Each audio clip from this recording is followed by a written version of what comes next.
పేదవాడి పక్షాన నిలబడతా, ప్రజా గొంతుకై నినదిస్తా. వాయిస్ ఆఫ్ వాయిస్లెస్, తెలుగువారి మనస్సాక్షి, సాక్షి టీవీ. సాక్షి టీవీ ప్రసారాల కోసం మీ స్థానిక కేబుల్ ఆపరేటర్ను వెంటనే సంప్రదించండి.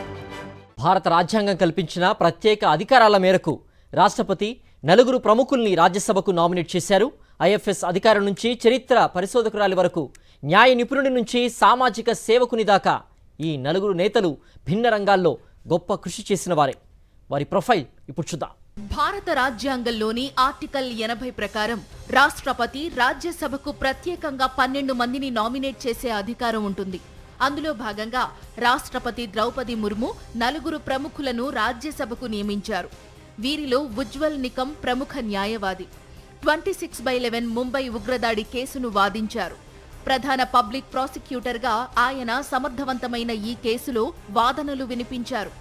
హఫీజ్ సయీద్, అజ్మల్ కసబ్ లాంటి ఉగ్రవాదులకు న్యాయస్థానంలో ఉరిశిక్ష పడేలా ఆయన చేసిన కృషికి గుర్తింపు లభించింది. న్యాయరంగంలో ఆయనకు 4 దశాబ్దాల అనుభవం ఉంది. ఐఎఫ్ఎస్ అధికారిగా పదవీ విరమణ చేసిన హర్షవర్ధన్ శ్రింగ్లా భారత విదేశాంగ శాఖలో విశిష్టమైన సేవలు అందించారు. 1984 బ్యాచ్కు చెందిన శ్రింగ్లా భారత విదేశాంగ కార్యదర్శిగా పనిచేశారు. G20 శిఖరాగ్ర సమావేశంలో భారత్ పాత్రను ప్రపంచానికి వినిపించడంలో విశేషంగా కృషి చేశారు. చరిత్ర పరిశోధకురాలు మీనాక్షి జైన్కు రాజ్యసభ పదవి వరించింది. ఢిల్లీ విశ్వవిద్యాలయంలో ప్రొఫెసర్గా పనిచేసిన ఆమె భారతీయ సంప్రదాయాలపై పలు గ్రంథాలను రచించారు.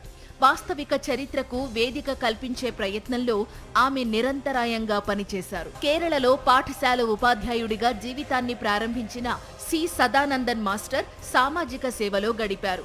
మత సామరస్యానికి, విద్యా అభివృద్ధికి ఆయన తీవ్రంగా కృషి చేశారు.